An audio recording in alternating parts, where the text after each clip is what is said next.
రూపాయి కాదు, 2 రూపాయలు కాదు, 46,000 కోట్ల రూపాయల మేరకు మోసం చేశాడు. అందరికంత గూడు పెట్టారు, గూడు కట్టారు, చదువు చెప్పించారు. అట్టాంటారు పట్టుకుపోతారేంటయ్యా?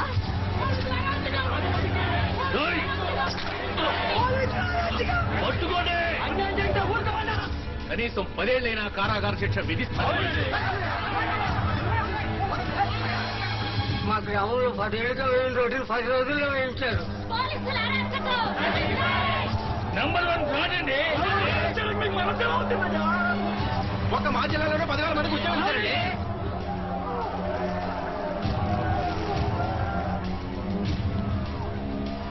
అతన్ని జైల్లోనే పడేసించాలి, బయటకు వదలకూడదు. ఆయన ఒంటి మీద ఒక్క గీత కనబడ్డా నీ తల్లి రాష్ట్రం అంతా బొగ్గుమంటే చెప్తున్నా. పేరు శివాజీ. తండ్రి పేరు బలరామయ్య.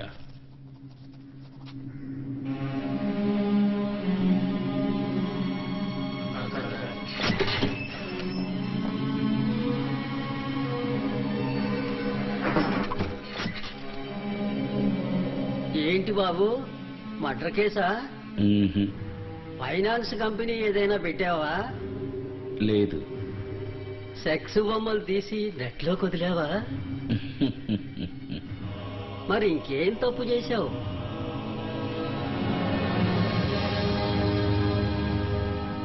దేశానికి మంచి చేశాను. అయితే లోపల వేయాల్సిందే.